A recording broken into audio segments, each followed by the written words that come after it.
Hello दोस्तों, अगर आप हमारे यूट्यूब चैनल पर नए हैं तो कृपया चैनल को लाइक और सब्सक्राइब जरूर कर दें। आज की जो डिक्टेशन है वो 100 वर्ड पर मिनट है। डिक्टेशन के हार्ड वर्ड आपको टेलीग्राम चैनल पर मिल जाएंगी, पीडीएफ दोनों। डिक्टेशन स्टार्ट होगी 3 सेकंड बाद। स्टार्ट। महोदय, हिंदी चिरकाल से ऐसी भाषा रही है जिसने शब्दों का उनके विभिन्न देश अथवा भाषा में उद्गम होने के कारण बहिष्कार नहीं किया। सच पूछिए तो सभी जीती जागती भाषाओं का यह एक गुण है कि वे अपने शब्द भंडार को बढ़ाने में हिचकती नहीं। चाहे शब्द किसी भी उद्यम के हो, उन पर अन्य भाषाओं का प्रभाव पड़े बिना नहीं रह सकता, क्योंकि सभी जीती जागती भाषाओं में आदान प्रदान होता ही रहता है। इसलिए जब हम हिंदी को भारत के लिए एक सार्वभौम भाषा बनाना चाहते हैं तो प्रादेशिक भाषाओं के शब्दों और मुहावरों के लिए भी द्वार खुला रखना चाहिए। मैंने ऐसे कई लोगों के लेख देखे हैं जो हिंदी भाषी नहीं है और जिन्होंने हिंदी का अभ्यास राष्ट्रीय कामों के लिए ही किया है। उनके लेखों में कुछ ऐसे शब्द और मुहावरे देखने में आए हैं जो अर्थ तो स्पष्ट कर देते हैं पर आधुनिक हिंदी में प्रचलित नहीं है। अन्य भाषा भाषी ऐसे शब्दों और मुहावरों को अक्सर व्यवहार में लाया करेंगे और हम हिंदी भाषियों को उनका स्वागत करना चाहिए, न कि बहिष्कार।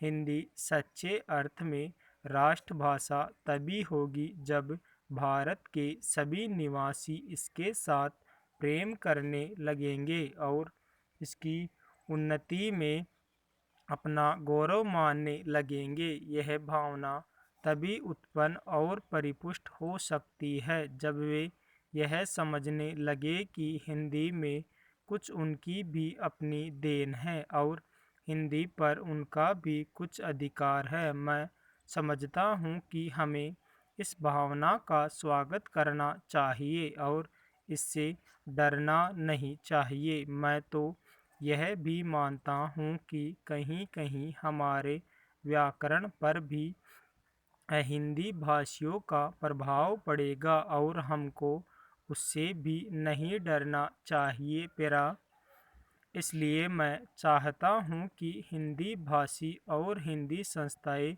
निष्प्रह भाव से हिंदी की श्रीवृद्धि में लग जाए, जिससे अन्य भाषा भाषी भी उनके विभिन्न प्रकार के साहित्य के से परिचय पाने के लिए उसे सीखना आवश्यक समझे। जिस प्रकार आज कोई भी विद्वान आधुनिक विज्ञान से परिचय प्राप्त करने के लिए यूरोपीय भाषाओं का अध्ययन करना आवश्यक समझता है, यदि केवल काव्य अथवा ललित कला संबंधी ग्रंथ ही यूरोपीय भाषाओं में होते तो हमको उन भाषाओं को सीखने की शायद आवश्यकता भी न होती। पर विज्ञान से परिचय प्राप्त करने के लिए उन भाषाओं का जानना अनिवार्य हो गया है। उसी प्रकार हिंदी भी इतनी समृद्ध होनी चाहिए कि आधुनिक विद्यालयों को प्राप्त करने के लिए उसका जानना केवल पर्याप्त ही नहीं आवश्यक भी हो जाए तथा इस भाषा में मौलिक ग्रंथ भी लिखे जाए जिनको पढ़ने के लिए हिंदी भाषियों के लिए हिंदी सीखना आवश्यक हो जाए। जितनी बड़ी संख्या हिंदी जानने वालों की है उतनी बड़ी संख्या संसार की 2-3 भाषाओं के बोलने वालों की है। इसलिए यदि इतने लोगों में यह भावना उत्पन्न हो जाए कि वे हिंदी को संसार की भाषाओं में समुचित स्थान उपलब्ध कराना चाहते हैं तो हिंदी का गौरव बढ़ेगा। मेरा आदरणीय महोदय, हिंदी के लिए यह अवश्य ही गौरव का विषय है कि उसे भारतीय संविधान ने अखिल भारतीय भाषा का स्थान दिया है। इससे हिंदी भाषियों और हिंदी से संबंध रखने वाली सभी संस्थाओं का दायित्व बहुत बढ़ गया है।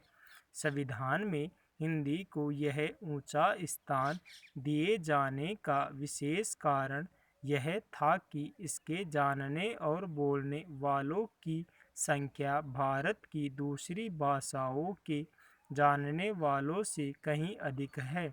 उन भाषाओं का भी अपना गौरवपूर्ण साहित्य है और उनके बोलने वाले अपनी भाषाओं के साथ प्रेम रखते हैं और उन पर गर्व करते हैं। इसलिए सभी ने हिंदी को जब वह स्थान दिया है तो यह समझकर नहीं कि उनकी अपनी भाषा किसी बात में कम है, पर यह समझकर कि राष्ट्रीय काम के लिए हिंदी का ही प्रचार और प्रसार सुगम और सुलभ होगा। हिंदी को अखिल भारतीय कामों के लिए प्रधानता देते हुए प्रादेशिक भाषाओं को यहाँ के कामों के लिए प्रधानता दी गई है।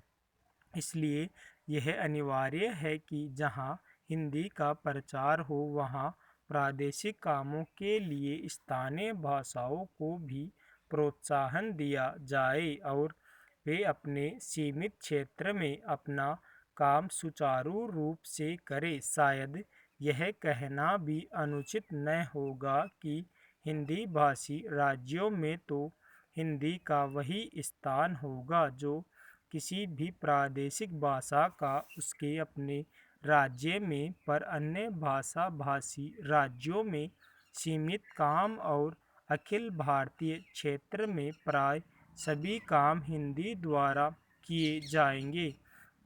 मेरा हिंदी भाषियों का प्रयत्न यह होना चाहिए कि हिंदी भाषियों ने जिस सद्भावना से हिंदी को राष्ट्रीय कामों के लिए स्थान दिया है, उसी सद्भावना के साथ वे हिंदी के प्रचार में तत्पर हो। हिंदी को किसी भी प्रादेशिक भाषा से होड़ नहीं है। सच पूछिए तो हिंदी भाषियों को अन्य प्रादेशिक भाषाओं का पोषक और समर्थक होना चाहिए, जिस प्रकार हिंदी भाषी हिंदी के पोषक और समर्थक होना चाहते हैं।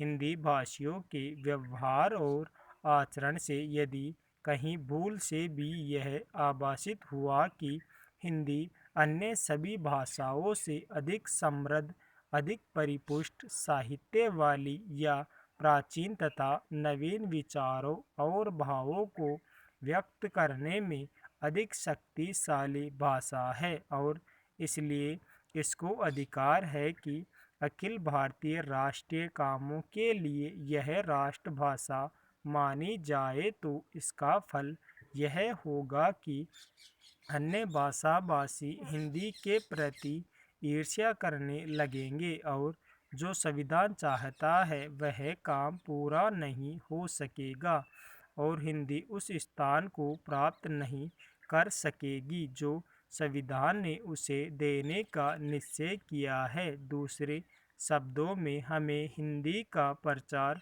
नम्रतापूर्वक करना चाहिए। मुझे यह कहते हुए बड़ा हर्ष होता है कि इस दिशा में हमारी प्रचारणी सभा का दृष्टिकोण सदा से व्यापक और उदार रहा है। सभा के पदाधिकारियों तथा कार्यकर्ताओं ने सदा ही अन्य भारतीय भाषाओं का समुचित आदर किया। यह सभा की परंपराओं के अनुकूल ही है कि हीरक जयंती के उपलक्ष्य में एक प्रकाशन योजना बनाई गई है। पैरा भाषा के संबंध में विचार करते समय किसी एक राज्य की दृष्टि से नहीं बल्कि सारे देश की दृष्टि से विचार करना चाहिए और तभी भाषा को वह रूप प्राप्त होगा जिसका मैंने उल्लेख किया है।